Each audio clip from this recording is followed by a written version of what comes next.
lápices de colores moviéndose sobre el papel. Mientras dibujaba la música, ya no podía hablar en voz alta. El accidente que le había robado la voz a Emma ocurrió la misma semana en que enterraron a su madre. Demasiado dolor para que un corazón de 8 años lo procesara, explicaron los médicos. Aunque Michael sospechaba que el silencio de su hija se debía menos al trauma y más a su decisión de comunicarse en el idioma que su madre le había enseñado mejor. Ahora trabajaba como afinador de pianos para el distrito escolar. Un trabajo con un salario modesto, pero que le permitía la flexibilidad de estar presente para las necesidades sin palabras de Emma, de leer las historias que contaba a través de sus obras de arte, de comprender que la sanación se producía a su propio ritmo y no podía ser apresurada por adultos bienintencionados que creían que la logopedia podría restaurar lo que el amor y la paciencia ya estaban sanando. La directora Sarah Michei había construido su carrera tomando decisiones eficientes sin interferencias emocionales. Pero al observar a este hombre tranquilo y a su hija silenciosa en su rutina matutina en la sala de música, sintió que algo se movía bajo su compostura profesional. El misterio de la afinación nocturna del piano la inquietaba menos que su propio e inexplicable reconocimiento de la melodía escrita en el atril. Notas que le resultaban familiares a pesar de estar segura de no haberlas oído nunca. Sarah había pasado los últimos 15 años eliminando ineficiencias de la escuela primaria Jefferson, recortando programas que no contribuían directamente a las calificaciones de los exámenes, manteniendo el orden institucional que merecía elogios de la junta escolar y mantenía a los padres satisfechos con un progreso mensurable. Pero últimamente, especialmente desde su divorcio hace 6 meses, se preguntaba si la eficiencia era un sustituto adecuado para la educación que alimentaba las almas en lugar de simplemente generar datos para los informes estatales. Su hijo de 10 años, Marcus, pasaba las tardes en el programa extraescolar, con los auriculares puestos, la mirada fija en pantallas que le proporcionaban una compañía más segura que la de sus compañeros, quienes podrían hacerle preguntas incómodas sobre la separación de sus padres.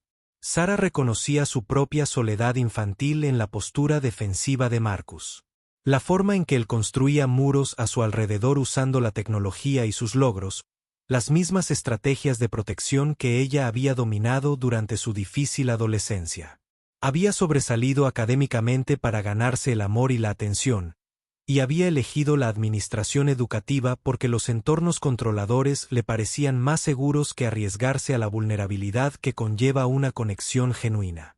Pero al observar la gentil paciencia de Michael con Emma, al ver cómo se comunicaba con pequeños gestos y atención cuidadosa en lugar de exigir una respuesta verbal, Sarah sintió un anhelo que no había reconocido en años.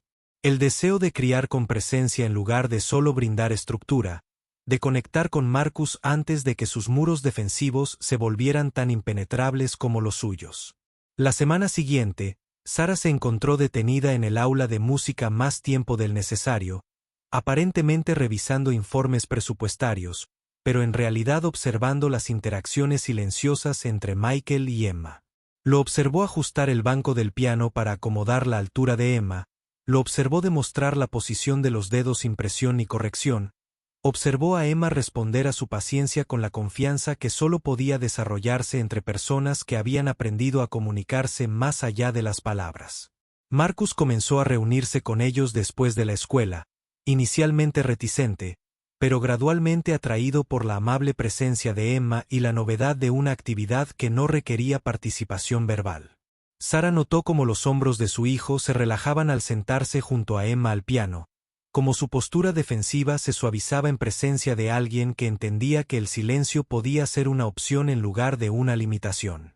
Michael esperaba con ilusión estas sesiones vespertinas, no solo porque la alegría de Emma regresaba a través de la música, sino porque la presencia del director Michei había pasado de ser una supervisión administrativa a algo más personal. Observó cómo observaba a Marcus con la atención de quien aprende a ver a su hijo con claridad por primera vez, como su actitud profesional se suavizaba al observar a los niños descubrir a Melody juntos. Había algo familiar en su rostro, en la forma en que sostenía la cabeza cuando pensaba, pero Michael no podía ubicar el recuerdo que le atormentaba la memoria. Sus conversaciones se centraron en el progreso de los niños, Pero, bajo las discusiones educativas, Michael percibió una soledad similar a la suya, una cautela que hablaba de viejas heridas y del miedo a arriesgarse a nuevas. Sara comenzó a traerles café a ambos durante estas sesiones de la tarde. Un pequeño gesto que le pareció significativo de maneras que no podía explicar del todo. Sus conversaciones gradualmente se expandieron más allá del desarrollo musical de Marcus y Emma para incluir historias sobre sus luchas por separado con la monoparentalidad. El desafío de equilibrar la responsabilidades profesionales con las necesidades de los niños. La forma en que el duelo y el divorcio dejaron cicatrices similares a pesar de su diferente origen. Michael habló de Clare con la suave reverencia de alguien que había aprendido a cargar con el amor y la pérdida simultáneamente. Mientras Sara compartía sus temores de perder la conexión con Marcus en su esfuerzo por brindarle estabilidad y seguridad, ninguno de los dos insistió en revelaciones más profundas, pero el cómodo silencio que se desarrolló entre ellos se sintió como el comienzo de la confianza. El reconocimiento de que parte de la sanación se lograba a través de la presencia en lugar de la confesión. La tarde en que todo cambió comenzó como cualquier otra, con Michael afinando el piano mientras Emma y Marcus practicaban melodías sencillas juntos. Sara estaba revisando las proyecciones de matrícula cuando notó a un hombre con un traje caro de pie en el pasillo, observando la sala de música con la intensa concentración de alguien que busca respuestas a preguntas que había arrastrado durante años. Entró en la habitación con los movimientos cuidadosos de alguien que se acerca a algo preciado y frágil, con la mirada fija en Emma, un reconocimiento que hizo que el pecho de Sara se oprimiera con una ansiedad inexplicable. Esa melodía, dijo, y su voz, cargada de décadas de anhelo y arrepentimiento, escribí esa canción hace 30 años para mi hija. Michael se levantó lentamente, colocándose protectoramente cerca de Emma, pero la niña no parecía tener miedo de la desconocida. En cambio, lo miró con curiosidad y continuó tocando, mientras sus deditos encontraban variaciones en la melodía que la hacían sonar a la vez dolorosamente familiar y completamente nueva.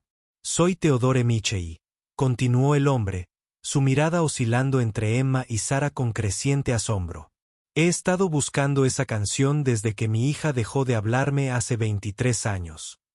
Sara sintió que su mundo se tambaleaba al procesar las implicaciones de sus palabras. La imposible coincidencia que parecía demasiado significativa para ser mera casualidad. El nombre Michei, la familiar estructura ósea de su rostro, la forma en que sus ojos tenían la misma intensidad que veía en su propio espejo cada mañana. De repente, las piezas del rompecabezas familiar comenzaron a encajar con una claridad devastadora. Sara, susurró Theodore, con el reconocimiento inundando su rostro mientras miraba a la mujer que estaba paralizada detrás del escritorio del director. Dios mío, Sara, ¿de verdad eres tú? El silencio que siguió se sintió electrizante por el reconocimiento y la promesa de que todo estaba a punto de cambiar. Emma había dejado de tocar, pero sus manos permanecían sobre las teclas como si estuvieran listas para poner banda sonora a cualquier revelación que estuviera a punto de revelarse. Michael se acercó a Sara, instintivamente, ofreciéndole apoyo ante cualquier impacto que ella estuviera procesando, mientras Marcus observaba, desde su rincón con ojos muy abiertos que reflejaban el drama adulto que se desarrollaba. Más allá de su comprensión. Papá.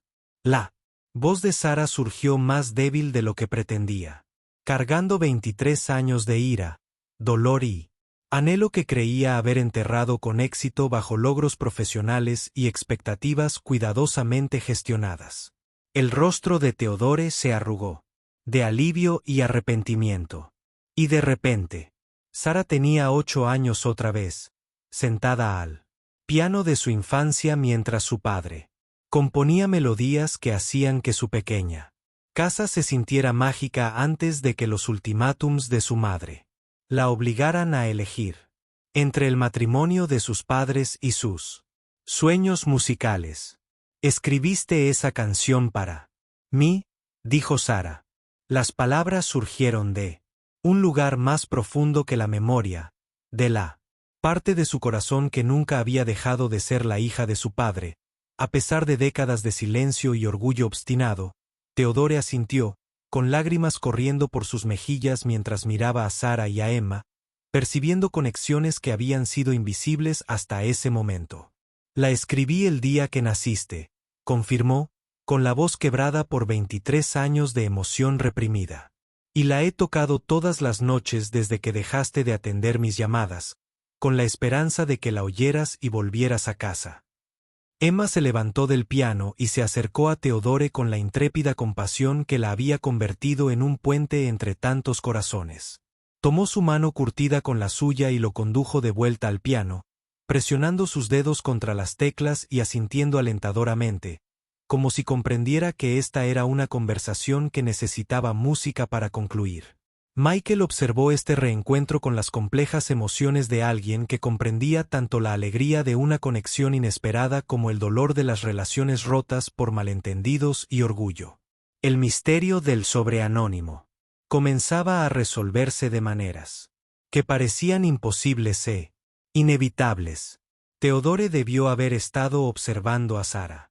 Desde la distancia, debió haber descubierto su conexión con Emma a través de la red de preocupación que conectaba a las personas que se preocupaban por la misma niña. Pero, incluso mientras surgían las explicaciones prácticas, Michael sintió algo más grande. En acción, el tipo de coincidencia significativa que sugería que el universo ocasionalmente conspiraba para sanar lo que parecía irremediablemente roto. El papel de Emma como catalizador se convirtió. Claro, su comunicación sin palabras había, de alguna manera, creado espacio para verdades que los adultos habían pasado años evitando. Su amable presencia hacía que fuera seguro para las personas arriesgarse a la vulnerabilidad que requería el perdón. Las semanas siguientes transformaron el aula de música de la escuela primaria Jefferson en algo sin precedentes en los pasillos eficientemente administrados de la escuela.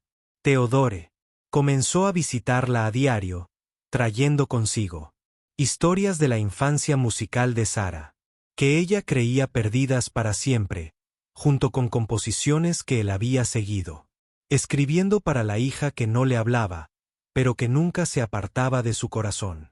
Sarah se encontró recordando a la niña que había sido antes de que la eficiencia y el logro se convirtieran en sus lenguajes principales. La niña que había encontrado la magia en las melodías y la posibilidad en la improvisación.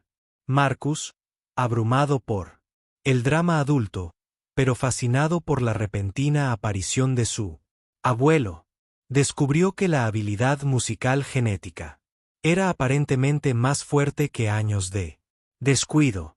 Su forma de tocar evolucionó rápidamente bajo la paciente instrucción de Theodore, como si sus manos hubieran estado esperando todo el tiempo al maestro adecuado para liberar su potencial.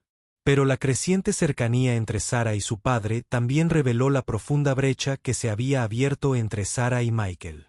Sarah supo que el cheque de caja provenía de Theodore, junto con la canción de cuna completa que él había obtenido de alguna manera de los efectos personales de Clare años antes. La revelación de que el padre de Sarah había estado observando a su familia desde la distancia, que sabía de la muerte de Clare y del silencio de Emma sin siquiera contactar directamente, creó una compleja red de conexión y vigilancia que incomodó profundamente a Michael. La transformación de Sarah, de administradora eficiente a hija vulnerable, fue hermosa de presenciar, pero también puso de relieve las diferencias entre sus mundos, la riqueza y el legado artístico de su familia, frente a las luchas de la clase trabajadora y las preocupaciones diarias de Michael por sobrevivir. La cuidadosa igualdad que habían construido durante sus conversaciones vespertinas comenzó a parecer artificial, eclipsada por la realidad de que Sarah contaba con recursos y conexiones que Michael jamás podría igualar.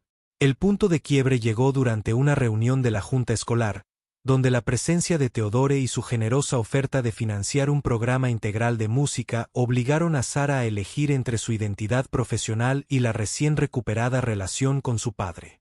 Los miembros de la junta que habían elogiado su eficiencia ahora cuestionaban su criterio, sugiriendo que las relaciones personales estaban comprometiendo su objetividad administrativa. Michael observaba desde el fondo de la sala cómo Sara defendía el programa de música con una pasión que nunca la había visto desplegar ante ninguna iniciativa burocrática. Pero también vio con qué naturalidad se desenvolvía en el mundo de la política de la Junta y el poder institucional. Cómo su vocabulario se transformó en registros de privilegio y autoridad que lo excluían por completo. Cuando Theodore se levantó para dirigirse a la Junta, hablando elocuentemente sobre la educación artística y la inversión en la comunidad, Michael sintió todo el peso de su propia condición de forastero en el mundo repentinamente expandido de Sara. El enfrentamiento entre Sara y Michael ocurrió en la sala de música vacía después de la reunión de la Junta, y la confianza que habían construido cuidadosamente chocó con la realidad de sus diferentes circunstancias. «Podrías haberme hablado de tu padre», dijo Michael en voz baja, con un tono de dolor en lugar de ira.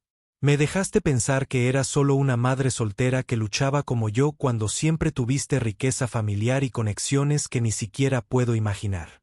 La respuesta de Sara reveló su propia confusión y dolor. Se había creído genuinamente separada del mundo de su padre y había construido su identidad en torno a la autosuficiencia y los logros profesionales precisamente porque creía que la parte musical de su herencia se había perdido para siempre. Pero la perspectiva de Michael la obligó a reconocer como su seguridad financiera, su estatus profesional y su capacidad para tomar decisiones sin calcular el costo de la supervivencia siempre habían separado sus experiencias, a pesar de las similitudes superficiales de la monoparentalidad. La respuesta de Emma a la creciente tensión entre los adultos fue refugiarse en un silencio más profundo, y sus dibujos se volvieron más oscuros y abstractos a medida que percibía que las conexiones que había ayudado a crear se fragmentaban. Marcus, atrapado entre la agitación emocional de su madre y su creciente apego a Michael y Emma, comenzó a actuar de maneras que reflejaban los conflictos tácitos de los adultos. El aula de música, que se había convertido en un santuario de sanación y conexión, ahora se sentía cargada de tensiones no resueltas y lealtades enfrentadas. Michael se encontró evitando la escuela por completo, recogiendo a Emma de su aula en lugar de arriesgarse a encuentros con Sara que los dejaran a ambos sintiéndose vulnerables e incomprendidos. La bondad anónima del misterioso benefactor había sido reemplazada por la complicada realidad de la dinámica familiar y las diferencias de clase que ninguna cantidad de buenas intenciones podía aliviar. Resolver. El accidente que lo cambió todo. Ocurrió una lluviosa tarde de jueves, cuando el viejo Honda de Michael se averió. De camino a casa después de la cita médica de Emma. Caminaba por el arcén de la autopista con Emma y la compra mojada cuando el coche de Sara apareció entre la lluvia como respuesta a una plegaria que, por orgullo, no había pronunciado. Ella se detuvo sin dudarlo, y su compostura profesional se transformó en genuina preocupación al ver su estado de ánimo empapado y el rostro exhausto de Emma. El viaje al apartamento de Michael se realizó en un silencio absoluto, pero la presencia de Sara en su modesto espacio vital fue significativa, trascendiendo sus recientes conflictos. Ella lo ayudó a ponerle ropa seca a Emma, preparó té sin que se lo pidiera y se quedó, para asegurarse de que la fiebre que había provocado la visita al médico no empeorara. Al observar a Sara moverse por su pequeña cocina con naturalidad, viéndola leerle a Emma mientras se le arreglaba la calefacción rota, Michael se dio cuenta de que su privilegio no la había incapacitado para un cuidado genuino. Simplemente le había dado diferentes herramientas para expresarlo. Cuando Emma se durmió en brazos de Sara, su pequeña mano agarrando la manga de la directora con una confianza que parecía superar todas las complicaciones que los adultos habían creado, Michael sintió un cambio en su pecho. La conversación susurrada de Sara con la niña dormida reveló una profunda ternura que su personalidad profesional había ocultado, junto con miedos sobre la crianza y la pérdida que coincidían con los suyos a pesar de sus diferentes circunstancias. «No sé cómo hacer esto», admitió, acariciando el cabello de Emma con la reverencia de alguien que había olvidado lo que se sentía al ser necesitado por comodidad en lugar de por eficiencia. La sanación que comenzó esa tarde lluviosa fue diferente a su amistad anterior. Menos cuidadosa, más dispuesta a reconocer la confusa realidad de sus sentimientos mutuos, junto con sus responsabilidades hacia sus hijos. La decisión de Sara de tomarse una excedencia de su puesto de directora sorprendió a todos, incluso a ella misma. Pero lo explicó como un tiempo necesario para reconstruir su relación con Marcus y explorar lo que significaba criar con presencia, en lugar de simplemente brindar estructura. La oferta de Teodora de financiar su escaramuza llegó sin condiciones. Él reconoció que la sanación requería espacio y tiempo, más que solo buenas intenciones. La aceptación por parte de Michael de la ayuda de Sara para reparar su auto y encontrar un empleo más estable lo sintió como un paso hacia la interdependencia que requieren las relaciones sanas. Ni caridad ni independencia completa, sino el apoyo mutuo que las personas se ofrecían cuando decidían construir algo juntas.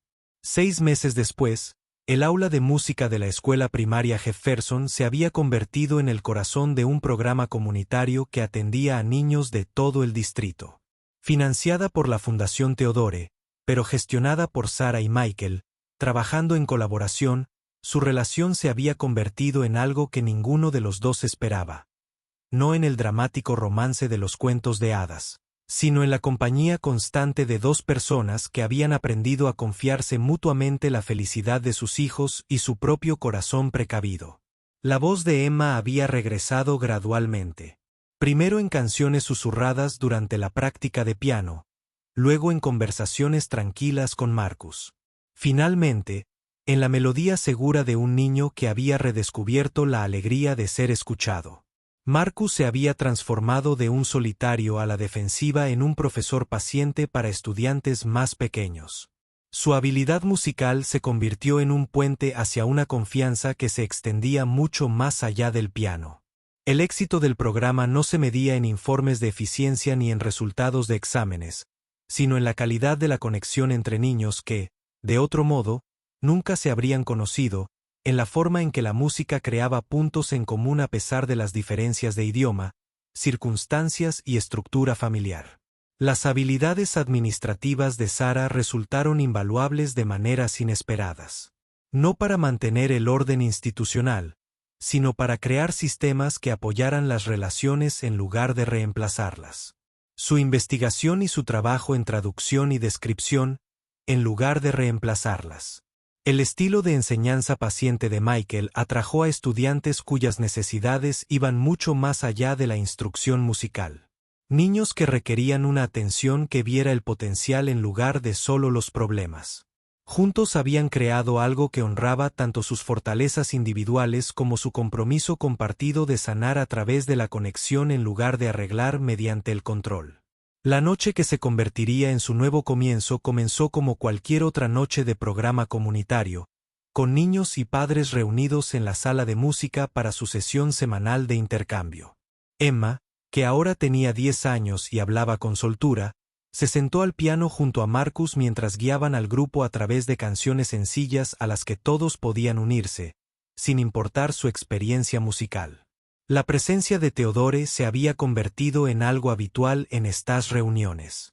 Sus historias y comentarios. Sus posiciones profundizaban la educación musical, mientras que su evidente orgullo por el trabajo de Sara ayudaba a sanar la brecha que los había separado durante tantos años. Michael recorría la sala con una autoridad silenciosa, ajustando instrumentos y ofreciendo ánimo, mientras Sara facilitaba conversaciones que ayudaban a los padres a comprender cómo la música podía fortalecer a las familias en lugar de solo entretener a los niños. Pero fue en el momento en que Emma se puso de pie para interpretar la canción de cuna completa de Clare, la canción que había unido todas sus historias, cuando se hizo evidente el verdadero significado de su viaje. Su voz clara llenó la sala con una melodía que transmitía amor a través del tiempo y la pérdida, conectando el pasado y el presente de maneras que parecían milagrosas e inevitables. Sara observó el rostro de Michael mientras escuchaba a su hija cantar las palabras de su esposa, viendo cómo el orgullo, el dolor y la gratitud podían coexistir en un corazón capaz de albergarlos a todos. Cuando Emma terminó, El silencio que siguió se llenó del reconocimiento de que todos habían sido transformados por esta música, por las conexiones que había creado, por la sanación que había hecho posible a través de la paciencia y la fe, y la disposición a dejar que el amor fuera más complejo que simple. La contribución de Teodore a las notas finales de su historia llegó en forma de una confesión que lo sorprendió incluso a él.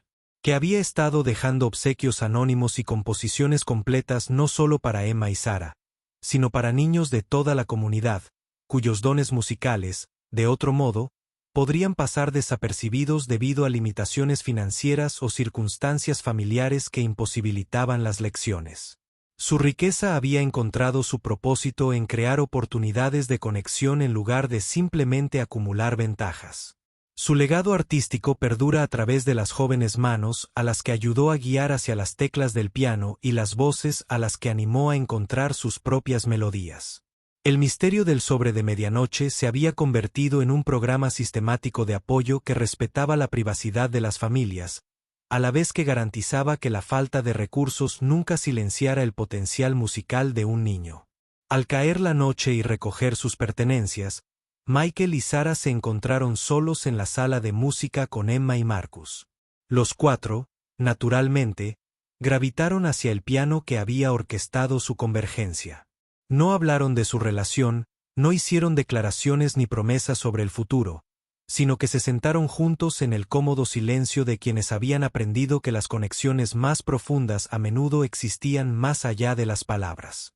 Los dedos de Emma encontraron primero las teclas, tocando las primeras notas de la canción de cuna de Clare, y uno a uno, los demás se unieron. Marcus añadió la armonía, Sara contribuyó con un escritorio que recordaba de su infancia. Michael proporcionó la base que los unía a todos. Su improvisada canción familiar llenó la habitación con música imperfecta y espontánea, pero completamente suya. Una melodía que honraba a todas las personas que los habían traído a este momento, a la vez que celebraba las nuevas armonías que estaban creando juntos. La imagen final de su historia pertenecía a Emma, quien, a lo largo de su evolución musical, había dibujado una serie de imágenes que contaban su historia mejor que las palabras. Su último dibujo mostraba 5 figuras alrededor de un piano, ella y Marcus en el banco, Michael y Sara de pie detrás de ellos, y la presencia de Teodore representada por notas musicales que fluían entre todos como un amor visible. Pero fue el detalle que había añadido a esta imagen final lo que reveló la verdadera profundidad de su comprensión. Pequeñas figuras representaban a todos los demás niños de su programa comunitario, conectados al grupo central por un flujo de notas musicales que sugerían una red de conexión que se extendía mucho más allá de su familia inmediata. En la visión artística de Emma, su sanación había creado ondas que continuarían expandiéndose, tocando a otras familias que necesitaban recordar que la música podía salvar cualquier distancia, que el amor podía trascender cualquier pérdida, que a veces las melodías más hermosas surgían de la voluntad de armonizar en lugar de intentar cantar solas.